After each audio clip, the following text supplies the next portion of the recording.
going to begin to talk about Dhanu Lagna, which is Sagittarius Ascendant.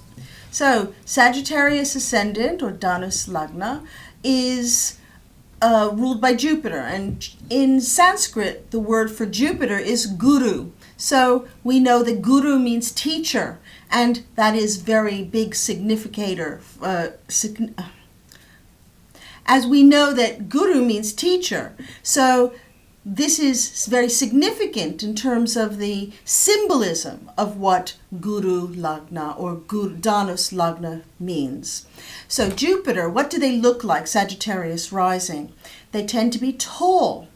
They tend to have long faces. They tend to have very high foreheads. In fact, that I think is the biggest sign that somebody can be Dhanu Ascendant.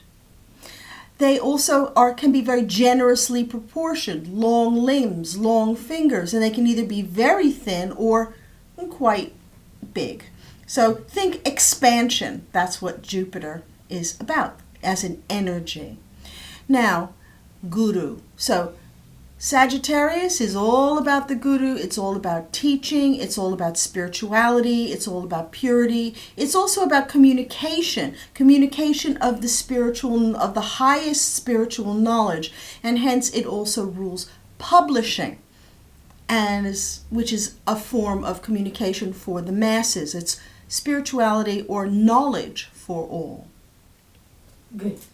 With Sagittarius rising is also connected with philosophy, long distance traveling also as well. It's a fire sign. It's really about expanding and really about covering large territory. It needs to see the bigger picture.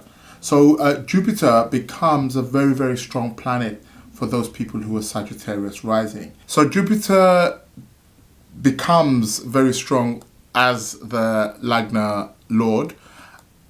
Also, it becomes the Lagna Lord for the 4th house too.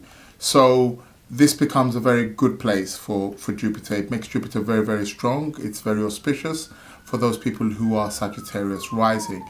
Planets like the Moon and Venus have more of a challenging time because the Moon automatically becomes the Lord of the 8th house. So 8th house issues can be very, very challenging because the 8th house is the place where we meet crisis. It's the house of transformation. So very often the emotional undercurrents become extremely strong when we have the Moon ruling the 8th house. Venus also becomes very challenging because Venus automatically becomes the Lord of the 6th house and the 11th house. And these houses can be quite challenging, the 6th house in particular, because the 6th house is the house of illness. The Sun becomes a very, very strong planet for those people who are Sagittarius rising because the Sun becomes the ruler